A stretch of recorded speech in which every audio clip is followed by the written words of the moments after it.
Hello साथीहरू नमस्ते, welcome to my mini blog. आज चाहिँ हामी मार्दी हिमाल ट्रेकको लागि जाँदैछौँ।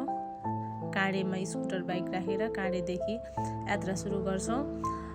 3जना प्लस 3जना भाइहरू 6जना भएर रमाइलो गर्दै काँडेदेखि अस्ट्रेलियन बेस क्याम्पसम्मको यात्रा चाहिँ 1 घण्टा 15 मिनटको रहेछ। त्यही समयभित्र नै हामी अस्ट्रेलियन बेस क्याम्प पुगेर एकछिन रमाइलो गर्दै पिङ खेल्दै रेस्ट गरेर त्यहाँबाट फेरि हामी पोथानाको लागि भनेर यात्रा सुरु गर्छौँ। पोथानाको लागि यात्रा सुरु गर्दै गर्दा यसरी बाटोमा खच्चरहरू भेटिएर त्यो छुट्टै रमाइलो गर्दै हामीले लगेको खाजा पनि त्यहीँ एक ठाउँमा बसेर खाजा खायौँ। खाजा खाइसकेपछि फेरि हामी हिँड्न सुरु गर्छौँ अनि हामी फाइनल्ली पोथाना पुग्छौँ। पोथाना पुगिसकेपछि त्यहाँको दिदीले बस्नुहोस् नास्ता गर्नुहोस् भन्दै हुनुहुन्थ्यो। हामी चाहिँ फेरि भर्खरै खाइसकेको भएर त्यहाँ बसेनौँ। यत्तिकै भिडियोहरू फोटोहरू बनाएर फेरि देउरालीको लागि भनेर त्यहाँबाट सुरु गर्छौँ।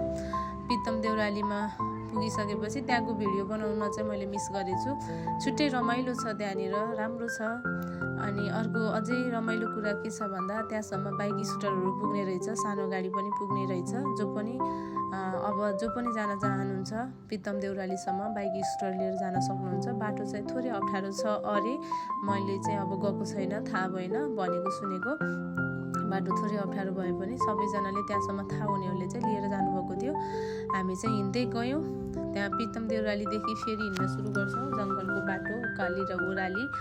अनि यस्तो रमाइलो यात्रा कि अब जताततैको मान्छेहरूसँग भेट भएर इन्ट्रोड्युस गर्दै गर्दा छुट्टै रमाइलो लाग्ने रहेछ। सबैजनासँग रमाइलो गर्दै हामी चाहिँ त्यो दिन लो क्याम्पसम्म पुग्नुपर्ने समय एकदमै कम थियो। अनि अरू फोटो भिडियोहरू के पनि नगरिकन हामी लो क्याम्प गयौँ।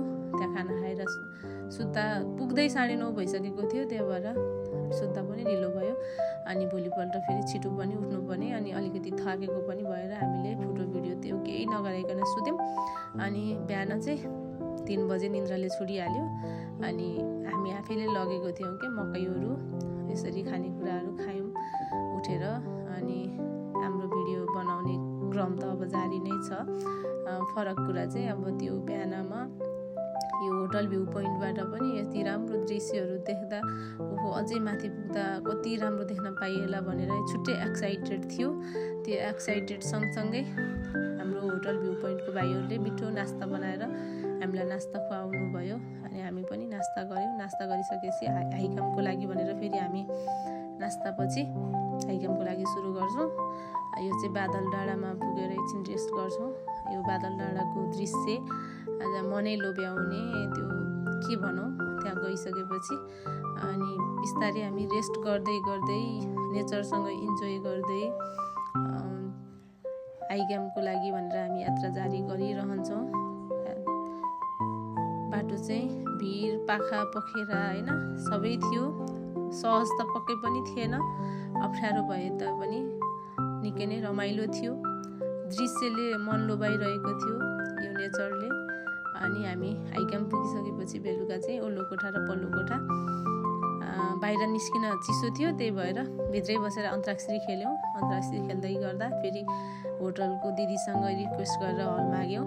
अनि यसरी स्पिकर बजाएर फेरि हामी एकछिन रमाइलो गरेर खानासाना खाएर सुत्यौँ। बिहान 3 बजे उठेर चाहिँ हामी भ्यू पोइन्टतर्फ लाग्छौँ।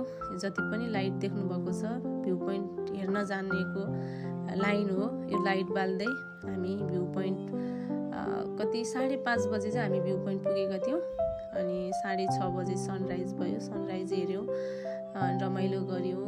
अनि त्यसपछि त्यो नजिकबाट हिमाललाई महसुस गर्दै गर्दा, नजिकबाट हिमाल देख्दै गर्दा छुट्टै रमाइलो फिल भइरहेको थियो।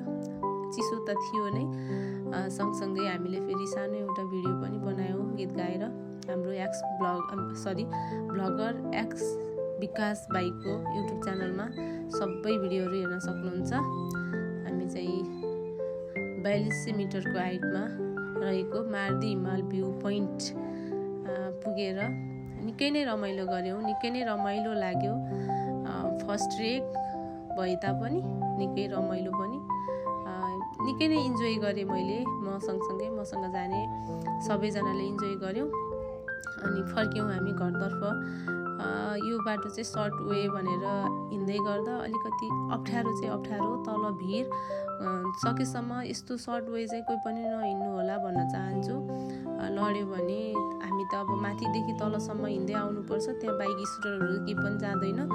त्यसले गर्दा हातखुट्टा केही समस्या आयो भने गाह्रो हुने म आफैलाई पर्यो।